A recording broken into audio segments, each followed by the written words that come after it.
வணக்கம். இது ஏ square power வீடு. இப்போ நிறைய பேர் பண்ணுற தப்பு என்னன்னா, ஸ்டார்ட் பண்ணுறதுலேயே தப்பு பண்ணுவாங்க. இப்படி பிடிச்சிட்டு நேராக மேலே இழுக்கிறது, இப்படி கீழே இழுத்து பார்க்குறது, இது எதுவுமே பண்ணக்கூடாது. அதான் ஆக்சிலேட்டரை ஃபுல்லாக நல்லா எவ்வளோ திருவி அதை லாக் பண்ண முடியுமோ லாக் பண்ணி விட்டு அதே மாதிரியே ஓட்டுறது.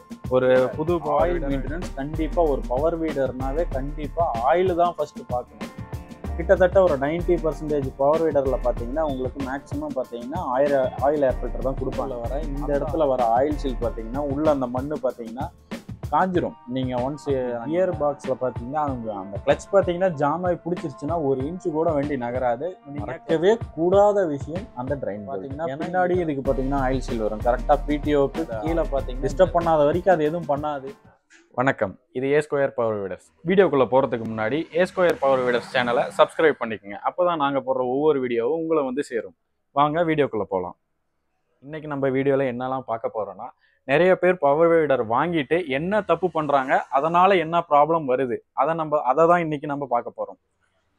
இப்போ நிறைய பேர் பண்ணுற தப்பு என்னென்னா, ஸ்டார்ட் பண்ணுறதுலேயே தப்பு பண்ணுவாங்க.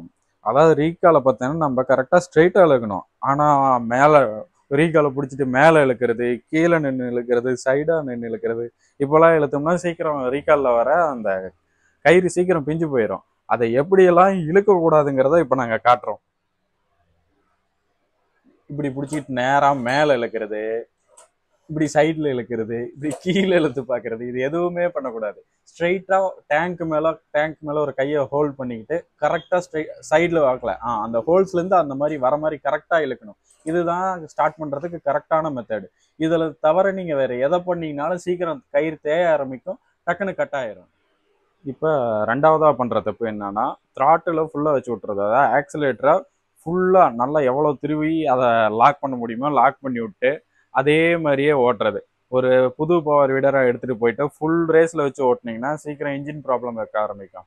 என்றைக்குமே ஒரு பவர் வீடராக நீங்கள் இந்த அளவுக்கு ஃபுல்லாக வச்சு அதை தள்ளவே முடியலனாலும் இன்னும் தள்ள வச்சு அதை ஃபுல்லாக லாக் பண்ணி என்றைக்குமே அந்த மாதிரி ஓட்டாதீங்க. அதாவது ஒரு முக்காத்தரம் இந்த அளவுக்கு ஒரு அரைத்தரத்துலேருந்து ஒரு முக்காத்தரம் இந்த அளவுக்கு இருந்தால் போதும். இதுவே உங்களுக்கு போதுமான வேகத்தையும் கொடுக்கும். உள்ள கீழே சுற்றுற அந்த ரோட்டரோட வேகமும் போதுமானதாக இருக்கும். நீங்கள் ஃபுல் ஸ்பீடு வச்சு நீங்கள் ரெகுலராக யூஸ் பண்ணக்குள்ள பார்த்தீங்கன்னா சீக்கிரம் இன்ஜின் ப்ராப்ளம் வைக்க ஆரம்பிச்சிடும். எப்பவுமே ஒரு அரைத்தரமான ஒரு இதை வச்சு ஓட்டுங்க. ஆக்சிலேட்டரை ஃபுல்லாக வச்சு என்றைக்குமே ஃபுல் ரேஸ் வச்சு அந்த இன்ஜின் ஓவராக திணறும். அந்த மாதிரி வச்சு என்றைக்குமே ஒரு பவர் வீடர் ரன் பண்ணாதீங்க. அது சீக்கிரம் ஒரு இன்ஜின் லைஃபை சீக்கிரம் குறைச்சி விட்டுரும். மூணாவதாக பண்ணுற இன்னொரு தப்பு, நம்ம அடுத்து கியர் போடக்குள்ள பார்த்தீங்கன்னா ஃபுல் ரேஸில் இதே மாதிரி ஃபுல் ரேஸில் வச்சுக்கிட்டு கியரை அப்படியே மாற்றுறது. ஃபர்ஸ்ட் கியர்லேருந்து செகண்ட் கியர் வர்றது, இல்லையா செகண்ட் கியர்லேருந்து உடனே ஃபர்ஸ்ட் கியர் போகிறது, இது எல்லாமே இன்ஜினை அஃபெக்ட் பண்ணும். உள்ள கியர் பாக்ஸ் கண்டிப்பாக அடி வாங்கும். சீக்கிரமாக கியர் பாக்ஸ் நீங்கள் பிரித்து வேலை செய்கிற மாதிரி இருக்கும். கிளச் பிளேட் சீக்கிரம் போகும். அந்த மாதிரி என்றைக்குமே பார்த்தீங்கன்னா ஃபுல் ஆக்சிலேட்டரில் வச்சு கியர் மாற்றாதீங்க. உங்களுக்கு எந்த அளவுக்கு ஒரு ஆக்சிலேட்டர் இருக்குன்னா ஸ்டார்ட் பண்ணி ஒரு நார்மல் ஹைட்லிங்கில் ஃபுல்லாகவே முடிஞ்ச அளவுக்கு நீங்கள் ஃபுல்லாகவே குறைச்சி விட்டு நீங்கள் கியர் மாற்றுறது இன்னுமே நல்லது. கியர் பாக்ஸுக்கு இன்னுமே ஒரு நல்ல ஒரு லைஃப் டைமை கொடுக்கும். இப்போ நாலாவதாக பார்க்க போகிறது என்னன்னா, engine oil plus gear oil. Oil maintenance கண்டிப்பாக ஒரு பவர் வீடர்னாவே கண்டிப்பாக ஆயில் தான் ஃபர்ஸ்ட் பார்க்கணும். ஆயில் மெயின்டெனன்ஸ் பல பேர் பார்த்தீங்கன்னா பார்க்கறது இல்லை. நம்ம கம்பெனியில் ஊற்றி கொடுத்த ஆயிலே போட்டு ரொம்ப நாளைக்கு ஒரு 100 மணி நேரம்லாம், எனக்கு ஒரு கஸ்டமர்லாம் பார்த்தீங்கன்னா 100 மணி நேரம் ரன் பண்ணியிருக்காங்கலாம் என்கிட்ட சொல்லியிருக்காரு. ஒரு ஆயிலோட லைஃப் டைம்னு பார்த்தீங்கன்னா ஒரு 50 மணி நேரம் தான் ஒரு ஆயிலோட லைஃப் டைமு. ஒரு இன்ஜின் ஆயில் பார்த்தீங்கன்னா அதோட லைஃப் டைம் இழக்கிறது பார்த்தீங்கன்னா 50 மணி நேரத்தில் கண்டிப்பாக இழந்துடும். இல்லை ஒவ்வொருத்தர் பார்த்தீங்கன்னா 80 மணி நேரம் வரைக்கும் ஓட்டலாம். பட் அது உங்களோட இன்ஜினை தான் அஃபெக்ட் பண்ணும். ஸோ அதனால் என்றைக்குமே ஒரு 50 மணி நேரத்துக்கு ஒரு டைம் நீங்கள் ஆயில் சர்வீஸ் இன்ஜினுக்கு பண்ணிட்டீங்கன்னா உங்களோட இன்ஜின் லைஃப் பார்த்தீங்கன்னா ரொம்ப நாளைக்கு இருக்கும். இந்த இன்ஜின் ஆயில் ஊற்றுற இடம் பார்த்தீங்கன்னா கரெக்டாக இந்த இடத்துல வரும். இந்த இடத்துல நீங்கள் பார்த்தீங்கன்னா அதை கழட்டினீங்கன்னா உள்ளே பார்த்தீங்கன்னா ஆயில் ஸ்டிக் இருக்கும். எப்பவுமே அதை ஒரு அதிகபட்சம் ஒரு 10 ஹவர்ஸுக்கு ஒரு டைம் ஆயில் ஏதாவது குறைஞ்சிருக்கா என்னங்கிறத நீங்கள் இந்த ஆயில் ஸ்டிக்கை கழட்டி பார்த்தீங்கன்னா உள்ள உங்களுக்கு ஆயில் லெவல் இதிலே இருக்கும், காட்டும். இந்த ஆயில் லெவலை நீங்கள் அப்பப்போ செக் பண்ணிக்கிறது ரொம்ப நல்லது.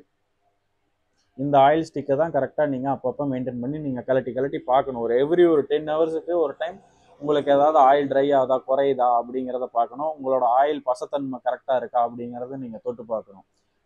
இது இன்ஜின் ஆயிலுக்கான ஒரு இன்ஜின் ஆயில் ஊற்றக்கூடிய ஒரு இடம் தான் இது. இதுலேயே பார்த்தீங்கன்னா ஒரு கியர் பாக்ஸ் தனியாக இருக்கறனால கியர் பாக்ஸுக்கு நீங்கள் தனியாக தான் ஆயில் ஊற்றுற மாதிரி வரும். அந்த ஆயில் ஊற்றுற இடம் எந்த இடத்துலனா கியர் ஆயில் பார்த்தீங்கன்னா நம்ம இந்த இடத்துல ஊற்றணும். இந்த கியர் ஆயிலுமே ஒன்ஸ் நீங்கள் ஒவ்வொரு டைமும் ஒரு 10 ஹவர்ஸுக்கு ஒரு டைம் நீங்கள் கழட்டி பாருங்கள். ஒவ்வொரு கம்பெனியில் பார்த்தீங்கன்னா இதில் ஆயில் ஸ்டிக் இருக்கும். ஒவ்வொரு கம்பெனியில் பார்த்தீங்கன்னா வெறும் கேப் மட்டும் தான் கொடுத்துருப்பாங்க. இப்போ இந்த கம்பெனியில் பார்த்தீங்கன்னா ஆயில் ஸ்டிக் இருக்குது. உங்களுக்கு ஆயில் லெவல் எந்த அளவுக்கு இருக்குது, உங்களுக்கு ஆயில் போதுமான பசத்தன்மையில் இருக்கா அப்படிங்கிறத நீங்கள் ஒவ்வொரு டைமும் நீங்கள் செக் பண்ணிக்கிறது ரொம்பவே நல்லது. உங்களுக்கு உள்ள வர கிளச் பிளேட்லேருந்து உள்ள வர கியர்ஸ் முதற்கொண்டு எல்லாமே பார்த்தீங்கன்னா இந்த 90 ஆயிலில் மட்டும்தான் ரன் ஆகும். அதனால் இந்த கியர் ஆயிலை நீங்கள் கண்டிப்பாக ஒரு 70 ஹவர்ஸுக்கு ஒரு டைம் நீங்கள் சேஞ்ச் பண்ணிடுறது ரொம்ப நல்லது. ஒருத்தங்க 100 மணி நேரம் ரன் பண்ணுவாங்க. அதாவது இன்ஜின் ஆயில் பார்த்தீங்கன்னா ஒரு 50 ஹவர்ஸுக்கு ஒன் டைம் நீங்கள் சேஞ்ச் பண்ணிடணும். ஆனால் கியர் ஆயில் பார்த்தீங்கன்னா ஒரு 70 ஹவர்ஸ் வரைக்கும் ரன் பண்ணிட்டு நீங்கள் கியர் ஆயிலை சேஞ்ச் பண்ணிக்கணும். இப்போ 5ஆவதாக பார்த்தீங்கன்னா உங்களுக்கு ஆயில் ஃபில்டர், அதாவது ஏர் ஃபில்டர்லேயே பார்த்தீங்கன்னா இதை பார்த்தீங்கன்னா ட்ரை ஏர் ஃபில்டர் தனியாக வருது, ஆயில் ஏர் ஃபில்டர்னு தனியாக வருது. கிட்டத்தட்ட ஒரு 90% பவர் வீடரில் பார்த்தீங்கன்னா உங்களுக்கு மேக்ஸிமம் பார்த்தீங்கன்னா ஆயில் ஏர் ஃபில்டர் தான் கொடுப்பாங்க. அந்த ஆயில் ஏர் ஃபில்டரை பார்த்தீங்கன்னா நீங்கள் ரெகுலராக பார்த்து மெயின்டைன் பண்ணிக்கிட்டே இருக்கணும். ஒரு 5 மணி நேரம் உங்களுக்கு ரன் ஆன உடனே நீங்கள் அந்த ஆயில் ஏர் ஃபில்டரை பார்த்தீங்கன்னா கழட்டி செக் பண்ணணும். எந்த இடத்துலனா மேலே இந்த இடத்துல இருக்கிற நட்டை கரெக்டாக கழட்டி நீங்கள் மேலே இருக்கிற அந்த கருப்பு கலர் மூடியை மட்டும் கழட்டி தனியாக எடுத்துக்கலாம். எடுத்துட்டு ஒவ்வொரு டைமும் உள்ளே பார்த்தீங்கன்னா மண் படிஞ்சிருக்குங்க. இந்த மண் படிஞ்சதை நீங்கள் ஒரு 5 ஹவர்ஸ் ஒன்ஸ் நீங்கள் அதை செக் பண்ணிக்கிறது ரொம்பவே நல்லது. இந்த ஃபில்டரை கழட்டி எடுத்து உள்ளே எப்பவுமே நம்ம கழட்டி கையில் எடுத்து தான் ஆயில் ஊற்றணும். மண் பார்த்தீங்கன்னா எந்த இடத்துல படிஞ்சிருக்குன்னா அடியில் கீழே இந்த இடத்துல மண் படிஞ்சிருக்குங்க. ஏன்னா நம்ம புழுதி ஓட்டக்குள்ளெல்லாம் பார்த்தீங்கன்னா உள்ளே ஃபுல்லாக அந்த ஆயிலில் பார்த்தீங்கன்னா மண் போய் உட்காந்துக்கணும். எதுக்காக ஆயில் ஊற்றுறோன்னா அந்த மண் போய் உள்ளே உட்காரத்துக்காக தான் நம்ம ஆயிலே ஊற்றுறோம்.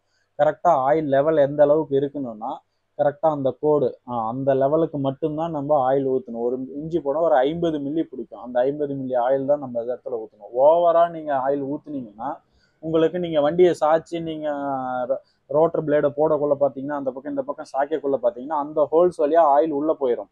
உள்ளே போயிடுச்சுன்னா உங்களுக்கு ரீகாலை இழுக்கக்குள்ள பார்த்தீங்கன்னா உங்களால் இழுக்க முடியாது, ரொம்ப டைட் ஆகிடுச்சுன்னா உங்களால் சுத்தமாக நீங்கள் ஒரு இன்ச் கூட நீங்கள் ரீகாலை இழுக்க முடியாது. மறுபடியும் நாங்கள் அந்த ஸ்பார்க் பிளக் எல்லாமே கழட்டி உள்ள இன்ஜின் ஹெட்டை கழட்டி விட்டு நாங்கள் அந்த ஆயில் எல்லாம் ரிட்டர்ன் வெளியே எடுத்துட்டதுக்கு அப்புறம் தான் நீங்கள் மறுபடியும் இன்ஜினையே ஸ்டார்ட் பண்ண முடியும். அது வரைக்கும் இன்ஜின் பார்த்தீங்கன்னா ஸ்டார்ட்டே ஆகாது. பெரும்பாலும் எல்லாரும் பண்ணுற தப்பு என்னன்னா ஆயில் எந்த இடத்துல ஊற்றணும்னு தெரியாத அந்த ஹோல்ஸ்குள்ளே டைரெக்டாக ஊற்றிடுவாங்க. அந்த இடத்துல ஆயில் ஊற்றிடக்கூடாது. என்றைக்குமே ஆயில் எடுத்தா இந்த ஒரு பாக்ஸில் தான் கரெக்டாக கையில் எடுத்து அந்த வட்டத்துக்குள்ளே கரெக்டாக ஊற்றணும். இதுக்குள்ளே ஊற்றினா மட்டும்தான் கரெக்டாக இருக்கும். மண்ணும் கரெக்டாக அந்த இடத்துல படிஞ்சு உங்களுக்கு இன்ஜின்குள்ளே மண் போகாமல் இருக்கிறதுக்காக தான் அந்த ஆயில் ஊற்றுறது. உள்ளுக்குள்ளேயும் போகாது அப்படி கரெக்டாக ஊற்றக்குள்ள. அப்படி நீங்கள் ஊற்றாமல் நீங்கள் இதை ட்ரையாகவே வச்சுருந்து ஓட்டிகிட்டு இருந்தீங்கன்னா கண்டிப்பாக மண் உள்ளே போகும். ஏர் ஃபில்டர் வழியாக போய் பெட்ரோலில் மிக்ஸ் ஆகி கரெக்டாக உங்களுக்கு பிஸ்டன் வர இடத்துல போய் மிக்ஸ் ஆகி கரெக்டாக எல்லாமே உள்ளே வர பிஸ்டன்லேருந்து அந்த இடத்துல வர சிலிண்டர் கிட்ட எல்லாமே ஸ்க்ராட்ச் ஆக்கி விட்டு உங்களுக்கு கிட்டத்தட்ட ஒரு புது இன்ஜினே மாற்றுற அளவுக்கான ஒரு செலவை இழுத்து விட்டுரும். உங்களுக்கு மிஞ்சி போனால் ஒரு 50 மில்லியில் முடியக்கூடிய ஒரு விஷயத்தில் ஒரு மிகப்பெரிய ஒரு 8-9 ரூபா செலவில் இழுத்து விட்டுரும் இந்த ஒரு 50 மில்லி ஆயில். அதனால் எப்போவுமே அந்த 50 மில்லி ஆயிலை கரெக்டாக மெயின்டைன் பண்ணுங்கள். உங்களுக்கு ஆயில் இருக்காங்கிறத பாருங்கள். நெக்ஸ்ட்டு பார்த்தீங்கன்னா பெட்ரோல் டேங்க்கில் பார்த்தீங்கன்னா எப்போவுமே பெட்ரோலை ஃபுல்லாக ஃபில் பண்ணி ஓட்டாதீங்க. என்றைக்குமே அந்த தப்பு பண்ணக்கூடாது. அதுவும் மேஜராக பார்த்தீங்கன்னா இந்த வெயில் காலத்தில் பார்த்தீங்கன்னா கண்டிப்பாக எல்லோரும் டேங்கை ஃபில் பண்ணி வீடரை என்றைக்குமே ரன் பண்ணாதீங்க. அது நல்லது இல்லை. என்றைக்குமே ஒரு 3 லிட்டர் பிடிக்குதா 2.5 லிட்டர் ஊற்றுங்க போதும். 2.5 லிட்டருக்கு மேற்கொண்டு உங்களை நீங்கள் எப்போவுமே பெட்ரோலை ஃபில் பண்ணி ஓட்டாதீங்க. 3 லிட்டர் எனது பிடிக்கும் டேங்க்கு, உடனே நான் 3 லிட்டரையும் ஊற்றி தான் ஓட்டுவேன்னா அப்படி ஓட்டாதீங்க. 2.5 லிட்டர் ஊற்றி ஓட்டுங்க. ஃபுல்லாக வச்சு ஓட்டக்குள்ளே பார்த்தீங்கன்னா ஓவர்ஃப்ளோ ஆகும். ரெண்டாவது பார்த்தீங்கன்னா பெட்ரோல் கீழே இறங்குற வேகம் குறையும், ஓவர்ஃப்ளோ ஆகும். ஓவர்ஃப்ளோ ஆகக்குள்ளே பார்த்தீங்கன்னா வண்டி அடிச்சு ஓடுற மாதிரி ஓட்டி நிற்கும். அப்போ அந்த கார்பரேட்டரில் பார்த்தீங்கன்னா உங்களுக்கு ஓவர்ஃப்ளோ ஆகி வண்டி அடைச்சி நின்றும்.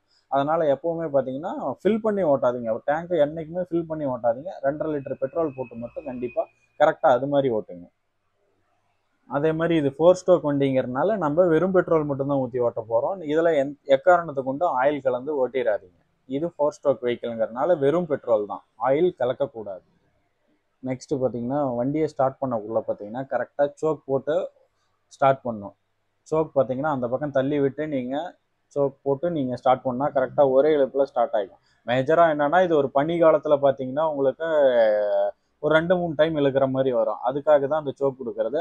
ஒவ்வொரு வண்டி பார்த்தீங்கன்னா மேக்ஸிமம் உங்களுக்கு சோக் போட்டால் தான் ஸ்டார்ட் ஆகும். ஒவ்வொரு வண்டி சோக் போடாமையே ஸ்டார்ட் ஆகும். மேக்ஸிமம் சோக் போட்டிங்கன்னா ஒரே இழுப்பில் ஸ்டார்ட் ஆகிக்கும். நீங்கள் ரொம்ப ஸ்ட்ரெயின் பண்ணி ஒவ்வொரு டைமும் 2-3 டைம் இழுக்க தேவையில்ல. ஒரே டைம் நீங்கள் சோக் போட்டிங்கன்னா ஒரே இதில் இதாகிக்கும், ஸ்டார்ட் ஆகிக்கும். மறுபடியும் ஸ்டார்ட் ஆனதும் அந்த சோக்கை இப்படி ரிலீஸ் பண்ணி விட்டுறணும். அப்படியே நீங்கள் ரன் பண்ணிட்டு இருந்தீங்கன்னா ஒரு மாதிரி அடைச்சு ஓடுற மாதிரி இருக்கும். அந்த தப்பை பண்ணாதீங்க. ஸ்டார்ட் ஆனதும் மறுபடியும் நீங்கள் சோக்கை ரிலீஸ் பண்ணி விட்டுருங்க. அப்புறமா பார்த்தீங்கன்னா இந்த ரொம்ப நாள் வண்டியை ஓட்டாமல் நிறுத்தி வைப்பாங்க. ஒரு வெள்ளாமைங்களுக்கு பார்த்தீங்கன்னா உழவு ஓட்டிட்டு கொண்டு போய் மறுபடியும் அவங்க ஷெட்டில் நிறுத்தினாங்கன்னா அது கிட்டத்தட்ட ஒரு 3 மாதம் ஆகும் எடுக்கிறதுக்கு. அந்த 3 மாதத்துக்கும் பார்த்தீங்கன்னா உங்களுக்கு கார்பரேட்டரில் பெட்ரோல் அப்படியே நின்றுக்கிட்டே இருந்தால் அந்த பெட்ரோல் கெட்டு போயிடும். அப்போ பார்த்தீங்கன்னா உங்களுக்கு வண்டி நீங்கள் 3 மாதம் கழித்து எடுக்கக்குள்ளே பார்த்தீங்கன்னா உங்களுக்கு வண்டி ஸ்டார்ட்டே ஆகாது. ரொம்ப நேரம் இழுத்துக்கிட்டே இருக்கணும். அதனால் பார்த்தீங்கன்னா என்றைக்குமே ஒரு 3 மாதம் நம்ம வண்டியை நிறுத்த போகிறோம், அந்த வண்டிக்கு வேலை இல்லை, ஒரு 3 மாதம் நான் நிறுத்த போகிறேன்னா கண்டிப்பாக பெட்ரோலை ஆஃப் பண்ணிடுங்க. ஆஃப் பண்ணிவிட்டு இந்த மாதிரி ஆஃப் பண்ணிங்கன்னா அவ்வளோதான், ஒன்ஸ் ஆஃப் ஆயிரும். ஆஃப் பண்ணிவிட்டு அந்த வீடரை ஸ்டார்ட் பண்ணி விட்ருங்க. அந்த ஓடி கொஞ்ச நேரம் ஓடி அதுவாக ஆட்டோமேட்டிக்காக ஆஃப் ஆயிரும். அப்படி ஆஃப் ஆகக்குள்ள பார்த்தீங்கன்னா உங்களுக்கு கார்பரேட்டரில் ஒரு சொட்டு பெட்ரோல் இல்லாமல் ஆட்டோமேட்டிக்காக அதுவே ஆஃப் ஆயிரும். கார்பரேட்டரில் பெட்ரோல் இருக்காது. உங்களுக்கு கார்பரேட்டரும் ப்ராப்ளம் பண்ணாது. மெயினாக பார்த்தீங்கன்னா நிறைய பேர் இப்போ என் கஸ்டமர்ஸ் பார்த்தீங்கன்னா இதெல்லாம் நான் கொடுக்கக்குள்ளே சொல்லி கொடுத்துருவேன். அதனால் பார்த்தீங்கன்னா உங்களுக்கு அந்த பிரச்சனை வராது. தெரியாதவங்க அந்த வீடியோவை பார்த்து தெரிஞ்சுக்குங்க.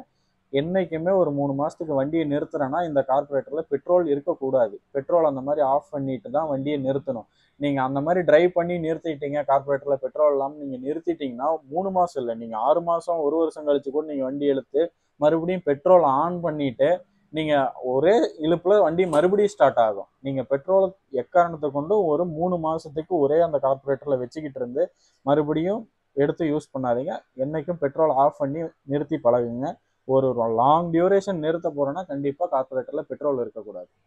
நெக்ஸ்ட்டு பார்த்தீங்கன்னா oil seal problems. Oil seal problem எதனால் வருதுன்னா, நீங்கள் இப்போ ஒரு 50 சென்ட் நான் வச்சுருக்கேன், நான் ஒரு நெல் வயல் ஓட்டணும், சேர் ஓட்டணும் அப்படிங்குள்ள பார்த்தீங்கன்னா சேர் ஓட்டிட்டு நீங்கள் அப்படியே கொண்டு போய் மறுபடியும் கரையேற்றி கொண்டு போய் அந்த கீழே வர ஹப்பை எதையுமே துடைக்காத கழுவாத அப்படியே நீங்கள் நிறுத்திட்டீங்கன்னா இந்த இடத்துல கரெக்டாக அந்த கப்புக்குள்ளே வரும், அந்த சில்வர் கப்புக்குள்ளே வர இந்த இடத்துல வர ஆயில் சீல் பார்த்தீங்கன்னா உள்ள அந்த மண் பார்த்தீங்கன்னா காஞ்சிரும். நீங்கள் ஒன்ஸ் நீங்கள் ஓட்டி கொண்டு போய் கரையை விட்டு மேலே ஏற்றி நிறுத்தி நீங்கள் அப்படியே நிறுத்திட்டீங்கன்னா அந்த மண் காஞ்சி உள்ளே வர அந்த ரப்பர் ஆயில் சீல் பார்த்தீங்கன்னா நரன்னு போட்டு அந்த மண் மறுபடியும் நீங்கள் எடுத்து மறுபடியும் ரன் பண்ணக்குள்ள அந்த மண் ஃபுல்லாக உள்ளே பூந்து உள்ளே வர ரப்பர் ஆயில் சீலை நரன்னு தேய்ச்சி எடுத்துரும்.